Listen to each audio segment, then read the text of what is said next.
Hello everyone, welcome to study squad. I am Shivani Chauhan. इस video में हम लोग देखेंगे बहुत ही बड़ा चैप्टर जो कि कब से चले जा रहा है। इतना बड़ा चैप्टर क्यों लिखा है पता नहीं। हाँ, तो थर्ड चैप्टर है, शायद फाइनली आज ख़त्म हो जाए। इस वीडियो में देखते हैं बुद्ध की शिक्षा। बुद्ध का संदेश उन भारतीयों के लिए बहुत नया और मौलिक था जो ब्रह्म ज्ञान की गुत्थियों में डूबे रहते थे। तो जो ब्रह्म ज्ञान की, ईश्वर कहाँ है, क्या है, दिखते क्यों नहीं है, इस तरीके की चीज़ों में जो डूबे रहते थे, तो बुद्ध का ज्ञान ना उनके लिए बहुत ज़्यादा बेनिफिशियल रहा। बुद्ध ने अपने शिष्यों से कहा, सभी देशों में जाओ और इस धर्म का प्रचार करो। इस धर्म में सब जातियां आकर इस तरह मिल जाती हैं जैसे समुद्र में नदियां। उन्होंने सबके लिए करुणा का, प्रेम का संदेश दिया, क्योंकि इस संसार में घृणा का अंत घृणा से नहीं होता, घृणा का अंत प्रेम से होता है। अतः मनुष्य को क्रोध पर दया से और बुराई पर भलाई से काबू पाना चाहिए। यह सदाचार और आत्मानुशासन का आदर्श था। युद्ध में भले ही कोई 1000 आदमियों पर विजय पा ले, पर जो अपने पर विजय पाता है, सच्चा विजेता वही होता है। तो जो इंसान खुद पर विजय पा ले वही सबसे बड़ा कॉन्करर होता है, सबसे बड़ा विजेता होता है। मनुष्य की जाति जन्म से नहीं बल्कि केवल कर्म से तय होती है। तो महात्मा बुद्ध ने, जो गौतम बुद्ध, उन्होंने कहा था कि आपकी चाहे जाति कोई भी हो जन्म के आधार पर, बट उससे कोई फ़र्क नहीं पड़ता, आप जो काम कर रहे हैं वही आपकी जाति है। तो सारनाथ का जो स्तूप है बहुत ही इम्पोर्टेंट है, तो उसकी फ़ोटो ये है। उन्होंने यह उपदेश ना किसी धर्म के समर्थन के आधार पर और ना ईश्वर या परलोक का हवाला देकर कहा। उन्होंने ईश्वर, वहाँ कहीं आसमान में भगवान बैठे हुए हैं, इन सब की बातें उन्होंने की ही नहीं गौतम बुद्ध ने। उन्होंने विवेक, तर्क और अनुभव का सहारा लिया और लोगों से कहा कि वे अपने मन के भीतर सत्य की खोज करें। उन्होंने कहा अपने अंदर खोजो ईश्वर को, या जो भी है सत्य की खोज जो करनी है ना आपको, अपने अंदर करो। सत्य की जानकारी का अभाव सब दुखों का कारण है। तो जितने भी दुख हैं वो क्यों हैं? क्योंकि हमें सच्चाई के बारे में पता ही नहीं है। ईश्वर या पर ब्रह्म का अस्तित्व है या नहीं उन्होंने नहीं बताया। उन्होंने कुछ भगवान के बारे में उन्होंने नहीं बात करी। वे ना उसे स्वीकार करते हैं ना इनकार करते हैं। जहाँ जानकारी संभव नहीं है वहाँ हमें निर्णय नहीं लेना चाहिए। मतलब जहाँ हमें पता ही नहीं लग सकता, हम पता कर ही नहीं सकते हैं, तो क्यों जाना है ऐसी चीज़ों के पीछे। इसलिए हमें अपने आप को उन्हीं चीज़ों तक सीमित रखना चाहिए जिन्हें हम देख सकते हैं और जिनके बारे में हम निश्चित जानकारी हासिल कर सकते हैं। तो जिसके बारे में हम पता कर सकते हैं ये सच है या झूठ है, हमें सिर्फ उन्हीं चीज़ों के बारे में ध्यान देना चाहिए, उन्हीं चीज़ों के बारे में सोचना चाहिए। जो चीज़ें हम जान ही नहीं सकते उनके बारे में सोच के या कुछ भी करके क्या ही फ़ायदा है। बुद्ध की पद्धति मनोवैज्ञानिक विश्लेषण की पद्धति थी और इस बात की जानकारी हैरत में डालने वाली है कि अधुनातन विज्ञानों के बारे में उनकी अंतर्दृष्टि कितनी गहरी थी। तो मतलब कि वो जो कहते हैं ना, किसके बारे में, साइंस के बारे में उनको कितनी बढ़िया नॉलेज थी, ये भी मतलब देखने वाली बात है।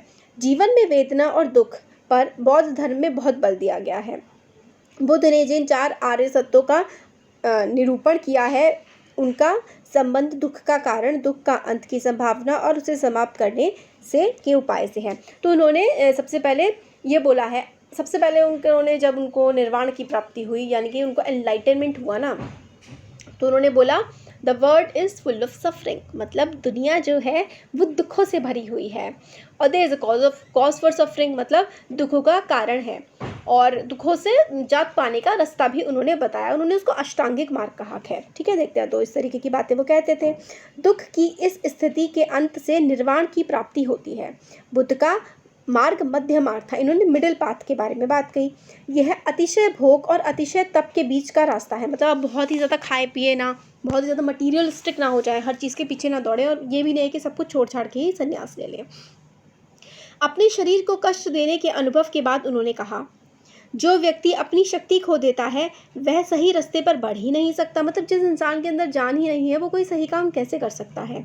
यह मध्य मार्ग आर्यों का अष्टांग मार्ग था। सही विश्वास, तो अष्टांगिक मार्ग देखिए, राइट फेथ, राइट आकांक्षाएं, राइट एक्सपेक्टेशंस, राइट नॉलेज और राइट कंडक्ट, जीवन यापन का सही ढंग, सही प्रयास, सही विचार और सही आनंद। तो यही अष्टांगिक मार्ग में कहा गया है। बुद्ध ने अपने शिष्यों को वही बातें बताई जो उनके विचार से वो लोगों को समझा सकते थे और उनके अनुसार आचरण कर सकते थे। कहा जाता है कि एक बार उन्होंने अपने हाथ में कुछ सूखी पत्तियां लेकर अपने प्रिय शिष्य आनंद से पूछा कि उनके हाथ में जो पत्तियां हैं इनके अलावा भी कहीं कोई है या नहीं। तो मतलब हाथ में पत्तियां उन्होंने ली और अपने अपने जो उनका फेवरेट स्टूडेंट थे, बहुत अच्छे स्टूडेंट थे आनंद, उनसे पूछा कि क्या इनके अलावा कोई पत्तियां हैं। तो आनंद ने उत्तर दिया, पतझड़ की पत्तियां सब तरफ गिर रही हैं और वे इतनी हैं कि उनकी गणना नहीं की जा सकती। तब बुद्ध ने कहा, इसी तरह मैंने तुम्हें मुट्ठी भर सत्य दिया है, किंतु इसके अलावा कई हजार और सत्य ऐसे हैं जिनकी गणना नहीं की जा सकती है। तो मतलब उन्होंने कहा कि मैंने तुम्हें इतना ही ट्रुथ बताया है जितना मतलब जाना जा सकता है, इसके अलावा और भी बहुत सारे सत्य हैं जो हम मतलब बता ही नहीं सकते। जैसे कि पतझड़ के पत्तों की गिनती नहीं की जा सकती ना, इसलिए हर सत्य को जानना बहुत ही ज़्यादा मुश्किल है। अब आती है बुद्ध कथा। बुद्ध की वह संकल्पना जिसे प्यार से भरे अनगिनत हाथों ने पत्थर, संगमरमर और कांसे में ढालकर आकार दिया, भारतीयों के विचारों की समग्र आत्मा की, या कम से कम उनके एक तेजस्वी पक्ष का प्रतीक है। तो बुद्ध की जो प्रतिमा मतलब बहुत सारे देशों में आज भी बौद्ध धर्म को बहुत माना जाता है, बहुत पॉपुलर धर्म है पूरी दुनिया में। इंडिया में ख़त्म सा हो गया है, बट आज भी लोग उनको बातों का अनुसरण करते हैं, उनकी बातों का, उनकी मूर्तियाँ बनाते हैं, है ना। कमल के फूल पर बैठे हुए शांत और धीर, वासनाओं और लालसाओं से परे, इस संसार के तूफानों और संघर्षों से दूर, वे इतनी दूर पहुंच से इतने परे मालूम होता है जैसे उन्हें पाना असंभव हो। लेकिन जब हम उन्हें दोबारा देखते हैं तो उनकी आकृति जीवन शक्ति से जान भर पड़ती है। तो मतलब वही है कि जो मूर्ति है उनको देखते हैं ऐसा लगता है कि हमसे बहुत दूर है, बट जब ध्यान से देखते हैं तो ऐसा लगता है वो हमारे साथ ही हों जैसे। युग पर युग बीतते जाते हैं पर बुद्ध हमसे बहुत दूर नहीं मालूम होते। उनकी वाणी हमारे कान में धीरे स्वर में कहती है कि हमें संघर्ष से भागना नहीं चाहिए, बल्कि शांत दृष्टि से उसका मुकाबला करना चाहिए। जीवन में विकास और प्रगति के और बड़े अवसर को देखना चाहिए। तो हमें जो संघर्ष है, मेहनत से भागना नहीं चाहिए, बल्कि हमें सही डायरेक्शन में जाने की कोशिश करनी चाहिए मेहनत करके। बुद्ध के बारे में सोचते हुए आज भी हम जीती जागती थरथराहट पैदा करने वाली अनुभूति से गुजरते हैं। उस राष्ट्र और जाति के पास निश्चय ही समझदारी और आंतरिक शक्ति की गहरी संचित निधि होगी जो ऐसे भव्य आदर्श को जन्म दे सकती है। तो ये कहते हैं नेहरू जी कि जिस देश ने इतने बड़ी महात्मा को जन्म दिया, मतलब गौतम बुद्ध की इतनी बड़ी बड़ी उन्होंने बातें करी, तो ऐसे देश के क्या लोग अनपढ़ गंवार होंगे? ऐसे देश के लोग बहुत ही ज़्यादा ज्ञानशील होंगे, बहुत ही ज्ञानवान होंगे। इस तरीके की बातें करते हैं। अब आगे आता है चंद्रगुप्त और चाणक्य, मौर्य साम्राज्य की स्थापना। अब मौर्य साम्राज्य के बारे में बात करते हैं। भारत में बौद्ध धर्म का प्रचार धीरे धीरे हुआ। मूल रूप से में यह क्षत्रिय आंदोलन था और शासक वर्ग तथा पुरोहितों के बीच संघर्ष का प्रतिनिधित्व करता था। तो क्योंकि जो ब्राह्मण थे ना वो बहुत ज़्यादा अपनी अपनी चलाते थे, तो जो क्षत्रिय वर्ग था वो बुद्धिज़्म को बहुत अपनाने लगे थे, जो राजा वगैरह थे। पश्चिमोत्तर प्रदेश पर सिकंदर के आक्रमण से इस विकास को आगे बढ़ने में विशेष मदद मिली और दो ऐसे विलक्षण व्यक्ति सामने आए जिन्होंने बदलती हुई परिस्थितियों का लाभ उठाते हुए उन्हें अपनी मर्जी के मुताबिक ढाल लिया। तो जो सिकंदर का यानी कि अलेक्जेंडर का, जो मैकेडोनिया का था, वो आया था यहाँ पर अटैक करने। जब उसका अटैक हुआ उसके बाद से और भी ज़्यादा बुद्ध धर्म फैलने लगा। और कौन से दो लोग थे जिन्होंने बहुत फैला, एक मतलब काफ़ी, ठीक है। आप देखते हैं आगे कि ये थे चंद्रगुप्त मौर्य, उनके मित्र, मंत्री और सलाहकार चाणक्य। उन दोनों का मेल बहुत कारगर साबित हुआ। दोनों मगध के उस शक्तिशाली नंद साम्राज्य से निकल गए थे जिसकी राजधानी पाटलिपुत्र थी। दोनों पश्चिमोत्तर प्रदेश में तक्षशिला गए और उन यूनानियों से संपर्क किया। जो मैकेडोनिया है ना, उनको यूनानी बोलते थे पहले, मतलब हिंदी में उन्हें यूनानी बोलते हैं, जिन्हें सिकंदर ने वहाँ नियुक्त किया था। चंद्रगुप्त की भेंट खुद सिकंदर से हुई थी। तो चंद्रगुप्त सिकंदर से, अलेक्जेंडर से चंद्रगुप्त मिले थे। चंद्रगुप्त और चाणक्य ने राष्ट्रीयता का पुराना पर चिर नवीन नारा बुलंद करके विदेशी आक्रमणकारी के विरुद्ध लोगों को उत्तेजित किया। यूनानी सेना को खदेड़कर तक्षशिला पर अधिकार कर लिया। तो यूनानी सेना, अलेक्जेंडर जो है वो वहाँ पर था ना तक्षशिला पर, इंडिया के वेस्टर्न पार्ट पे, तो इसने हरा दिया था चंद्रगुप्त ने उन्हें। राष्ट्रीयता की पुकार सुनकर बहुत से लोग चंद्रगुप्त के साथ हो गए और उन्हें साथ लेकर चंद्रगुप्त पटना तक पहुंच गया। सिकंदर की मृत्यु के 2 ही वर्ष में उसने पाटलिपुत्र पर अधिकार करके मौर्य साम्राज्य की स्थापना की। लिखित इतिहास में पहली बार एक विराट केंद्रीय राज्य की स्थापना हुई। पाटलिपुत्र इस महान साम्राज्य की राजधानी थी। तो हमारे लिखित इतिहास में, मतलब हो सकता है पहले भी रही हो कि एक सेंट्रल पावर जैसे कि मगध था, बट जहाँ पे हमें लिखा हुआ मिलता है वो तो यही मिलता है बस, कि मगध एक सेंट्रल पावर था, पूरे देश पर इसने कंट्रोल किया था लगभग। यह नया राज्य था था कैसा था ये? सौभाग्य से हमें इसका पूरा ब्यौरा मिलता है। भारतीय भी और यूनानी भी इसके बारे में लिखते हैं। एक विवरण सेल्यूकस निकेटर जो थे के राजदूत मेगास्थनीज ने छोड़ा है और दूसरा है कौटिल्य का अर्थशास्त्र, जो कहीं अधिक महत्वपूर्ण राजनीति शास्त्र है और उस समय की रचना है। तो उस समय पर किस तरीके से पॉलिटिकल साइंस हुआ करती थी, पॉलिटिक्स कैसी होती थी, इसके बारे में देश में कैसी इकोनॉमी होती थी, पूरी सोसाइटी के बारे में सब कुछ हमें अर्थशास्त्र से पता लगता है। कौटिल्य की रचना है अर्थशास्त्र। कौटिल्य चाणक्य का ही दूसरा नाम है। वह हर दृष्टि से बड़ा आदमी था, बुद्धिमानी में भी, कर्मठता में भी। इस युग के बारे में एक प्राचीन भारतीय नाटक मुद्र राक्षस, इस नाटक में चाणक्य की तस्वीर उभरती है। साहसी और षड्यंत्री, अभिमानी और प्रतिशोधी, जो ना कभी अपमान को भूलता है, ना अपने लक्ष्य को ओझल होने देता है। दुश्मन को धोखा देने और पराजित करने के लिए वह हर तरीके का इस्तेमाल करता है। वह साम्राज्य की बागडोर हाथ में संभाले रहता है और सम्राट को स्वामी की तरह नहीं बल्कि एक प्रिय शिष्य की तरह देखता है। अपने जीवन में वह सदा सादा और तपस्वी है। ऊंचे पदों की शान शौकत में उसकी दिलचस्पी नहीं है। जब वह अपनी शपथ पूरी कर लेता है और अपने उद्देश्य में सफल हो जाता है तो सेवानिवृत्त होकर चिंतन मनन का जीवन चाहता है। तो मतलब सारे काम करके वो अपने एक टीचर की तरह फिर से रहने की कोशिश करते हैं। अपने लक्ष्य को पूरा करने के लिए शायद ही कोई ऐसी बात रही हो जिसे चाणक्य को किसी प्रकार का संकोच होता। तो मतलब अपने लक्ष्य को हासिल करने के लिए उन्होंने सब कुछ किया। चाणक्य के अर्थशास्त्र में व्यापक स्तर पर अनेकानेक विषयों पर लिखा गया है। बहुत सारे विषयों पर लिखा है अर्थशास्त्र में उन्होंने। उनमें शासन के सिद्धांत और व्यवहार के लगभग सभी पहलुओं पर विचार किया गया है। किस तरीके से शासन होना चाहिए, देश में रूल कैसा होना चाहिए, इंसान का बिहेवियर कैसा होना चाहिए, इसमें चंद्रगुप्त की विराट सेना का विस्तार से वर्णन किया गया है। चाणक्य का कहना है कि केवल संख्या से कुछ नहीं होता, अनुशासन और उचित नेतृत्व के अभाव में वो बोझ बन जाते हैं। इसमें रक्षा और किलेबंदी के बारे में बताया गया है। वो कहते हैं कि बहुत बड़ी आर्मी होने से कुछ नहीं होता, वो आर्मी डिसिप्लिन्ड होनी चाहिए और किस तरीके से किलाबंदी, जो आपका जो किला है जहाँ आप रहते हैं उसकी प्रोटेक्शन होनी चाहिए, ये भी बताया गया है। पुस्तक में चर्चित अन्य विषयों में व्यापार और वाणिज्य, कानून और न्यायालय, नगर व्यवस्था, सामाजिक रीति रिवाज, विवाह और तलाक, स्त्रियों के अधिकार, कर और लगान, कृषि, कारखानों को चलाना, तस्करी, मंडियाँ, भाई मतलब जो हो सकता है ना किसी भी देश में, विधवा विवाह को भी मान्यता दी गई है और विशेष परिस्थितियों में तलाक को भी इन्होंने मान्यता दी है। मगध जो साम्राज्य था, जैसा आज की सोसाइटी है ना, काफ़ी हद तक वैसी मिलती जुलती सोसाइटी हमें तब भी देखने को मिलती थी, हज़ारों साल पहले। अपने राज्याभिषेक के समय राजा को इस बात की शपथ लेनी पड़ती थी कि वह प्रजा की सेवा करेगा, उसका सुख प्रजा के सुख में होगा, उसकी खुशहाली में। वह उसी को अच्छा समझेगा जो उसकी प्रजा को अच्छा लगेगा, जो उसे नहीं जो खुद को अच्छा लगे। मतलब वो अच्छा वो नहीं जो राजा को लगे, बल्कि जो प्रजा को अच्छा लगे वो काम वो करेगा। यदि राजा उत्साही होगा तो प्रजा समान रूप से उत्साही होगी। सार्वजनिक काम राजा की मर्जी के मोहताज नहीं होते, उसे खुद हमेशा के लिए तैयार रहना चाहिए। यदि कोई राजा अनीति करता है तो प्रजा को अधिकार है कि उसे हटाकर किसी दूसरे को उसकी जगह बैठा दे। तो कहते राजा अगर सही नहीं है तो उसको हटा दो।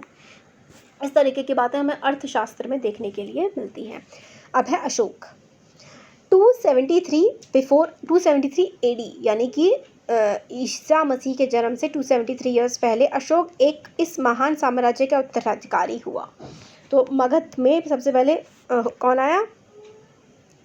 चाणक्य का शिष्य चंद्रगुप्त मौर्य। चंद्रगुप्त के बाद बिंदुसार है, बिंदुसार के बाद अजातशत्रु, अच्छा हाँ बिंबिसार, फिर उसके बाद अशोक आया। तो देखिए इस महान साम्राज्य का उत्तराधिकारी हुआ, मतलब मगध का ही राजा बना अशोक। इससे पहले वह पश्चिमोत्तर प्रदेश का शासक रह चुका था, जिसकी राजधानी विश्वविद्यालय की नगरी तक्षशिला थी। तो ये गवर्नर भी रह चुका था तक्षशिला का के वाला एरिया का। उस समय साम्राज्य के भीतर भारत का बहुत बड़ा भाग आ गया था और इसका विस्तार मध्य एशिया तक हो चुका था, मतलब मिडिल एशिया तक भी जो है मौर्य साम्राज्य था। केवल दक्षिण पूर्व और दक्षिण का एक भाग उसके अधिकार क्षेत्र में नहीं आ पाए थे, तो साउथ का कुछ पार्ट नहीं आ पाया था। बस संपूर्ण भारत को एक शासन व्यवस्था के मातहत इकट्ठा करने के पुराने सपने ने अशोक को प्रेरित किया और इससे तत्काल पूर्वी तट के कलिंग प्रदेश को जीतने की ठान ली। तो कलिंग के वॉर के बाद ही तो इसने बुद्धिज्म एक्सेप्ट किया था। कलिंग में बहुत भयंकर लड़ाई हुई थी। कलिंग के लोगों को बहादुरी से मुकाबला करने के बाद अशोक की सेना जीत गई। इस युद्ध में भयंकर कत्लेआम हुआ। इस बात की खबर अशोक को मिली तो उसे बहुत पछतावा हुआ और युद्ध से विरक्त हो गया, मतलब बहुत ही मन हट गया उसका लड़ाई से। बुद्ध की शिक्षा के प्रभाव से उसका मन दूसरे क्षेत्रों में विजय हासिल करने और साहसिक काम करने की ओर घूम गया। साहसिक काम करने, तो देखिए अशोक के विचारों और कर्मों के बारे में हमें फरमानों से जानकारी मिलती है जो उसने जारी किए और पत्थर पर, धातु पर खुदवाए थे। फरमान पूरे देश में फैले गए, मतलब कि क्या क्या हमें करना चाहिए, कैसे हमारा जीवन होना चाहिए, उसने पत्थरों पर, शिलालेखों पर लिखवा दिया था। कलिंग को साम्राज्य में मिलाए जाने के ठीक बाद ही महामहिम सम्राट ने धर्म के नियमों का उत्साहपूर्वक पालन, उन नियमों के प्रति प्रेम और उसको अंगीकार करना प्रारंभ किया। उसके एक फरमान में कहा गया कि अशोक अब आगे किसी प्रकार की हत्या या बंदी बनाए जाने को सहन नहीं करेगा। कलिंग में मरने और बंदी बनाए जाने वाले लोगों को 100वें 1000वें हिस्से को भी नहीं, मतलब बिल्कुल भी कोई हत्या नहीं होगी। सच्ची विजय कर्तव्य और धर्म का पालन करने में होती है। लोगों के हृदय को जीतने में सच्ची जीत होती है। फरमान में आगे कहा गया है, इसके अलावा यदि कोई उनके साथ बुराई करेगा तो उसे भी जहाँ तक संभव होगा महामहिम सम्राट को झेलना होगा। महामहिम सम्राट की यह आकांक्षा है कि जीव मात्र की रक्षा हो, उसमें आत्मसंयम हो, उन्हें मन की शांति और आनंद प्राप्त हो। वो कहते हैं कि हर किसी को, वेटनरी हॉस्पिटल्स तक बनाए गए थे अशोक के टाइम पे कि जानवरों को भी, मतलब आप किसी के साथ खराब ना करें, अहिंसा तो करें ही ना, शांति के साथ सबके रहें। देखिए चैप्टर कंप्लीट होने वाला फाइनली। इस अद्भुत शासक ने, जिसे आज भी भारत और एशिया के बहुत से दूसरे भागों में प्यार से याद किया जाता है, अपने आप को बुद्ध की शिक्षा के प्रचार में, नेकी और सद्भाव के काम में तथा प्रजा के हित के लिए सार्वजनिक कार्यों के प्रति समर्पित कर दिया। तो इन्होंने बहुत ज़्यादा लोगों के लिए काम किया है और बुद्धिज़्म फैलाने का भी, बुद्धिज़्म जो अलग अलग देशों में आज है ना, वो भी अशोक की वजह से ही फैला है बहुत हद तक। उसने ऐलान कर दिया था कि वह इसके लिए हमेशा तैयार है। हर स्थान पर, हर समय सरकारी कर्मचारी जनता के कार्यों के बारे में उसे बराबर सूचना देते रहे, चाहे जिस समय और जहां भी हो। वह लोक हित के लिए अवश्य काम करेगा, लोगों के भले के लिए वो हमेशा काम करेगा। खुद कट्टर बौद्ध होने पर भी उसने दूसरे धर्म को बराबर आदर और महत्व दिया। खुद तो बौद्ध धर्म में वो मानने लगा था, बट बाकी धर्मों को भी उसने पूरा आदर दिया। अशोक बहुत बड़ा निर्माता भी था। उसने अपनी कुछ बड़ी इमारतों को बनाने में मदद के लिए विदेशी कारीगरों को रख छोड़ा था। मतलब बहुत सारे विदेशी कारीगर भी, उसने कई सारी इमारतें बनवाई थी कारीगरों से। हमारा जो वो है ना एम्बलम, वो भी अशोक स्तंभ से ही तो लिया गया है। इंडिया का वो जो 4 अशोक चक्र है, इस तरीके से है ना, अशोक चक्र है बीच में झंडे में, और एम्बलम जो 4 शेरों वाला है वो भी अशोक स्तंभ से ही लिया गया है। यह नतीजा एक जगह इकट्ठे बने स्तंभों के डिज़ाइन से निकला है जो पार्सेपोलिस को याद दिलाते हैं। लेकिन इस शुरू की मूर्ति कला और दूसरे अवशेषों में भी भारतीय कला परंपरा की विशेषताएं दिखाई पड़ती है। मतलब फॉरेन से जो कारीगर आए थे, उन्होंने जो काम किया उसमें भी भारतीय कलाकृति की झलक तो फिर भी दिखती ही है। 41 साल तक अनवरत शासन, 41 होता है 41 ईयर्स तक उसने शासन किया और 232 में अशोक की मृत्यु हो गई। H.G. वेल्स ने अपनी आउटलाइन ऑफ हिस्ट्री में उनके बारे में लिखा है कि बादशाहों के 10,000 नामों में जिसने इतिहास के पृष्ठ भरे हैं, जिनमें सब बड़े बड़े राजे, महाराजे, शहंशाह और नामी गिरामी शासक शामिल हैं, अशोक का नाम अकेला सितारे की तरह चमकता है। वेल्गा से जापान तक आज भी उसका नाम आदर से लिया जाता है। तो बहुत ही ज़्यादा मतलब पॉपुलर और सम्मानित इंसान ये अशोक बने। हमारे देश के मतलब कितनी इम्पोर्टेंट है, हमारे देश का जो एम्बलम है वो अशोक स्तंभ से लिया गया है। तो आज तक इतने सदियों बाद भी इज़्ज़त से उनका नाम लिया जाता है। तो ये इम्पॉर्टेंट है ये वाला कि ये वाला किसने कहा था। तो आउटलाइन ऑफ हिस्ट्री में जो ये है H.G. वेल्स। तो H.G. वेल्स जो हैं, वेल्स एक जगह भी है यूके में, उसे याद कर लीजिए। H.G. वेल्स जो है उन्होंने अशोक के बारे में ये बातें कही थी कि वो सितारों की तरह चमकता है। हज़ारों राजा महाराजा हैं पूरी दुनिया में जिनसे किताबें पढ़ी हैं, मगर अशोक का नाम सबसे अलग अलग ही चमकता है। तो चैप्टर 3 फाइनली कंप्लीट हो गया है। तो थैंक यू।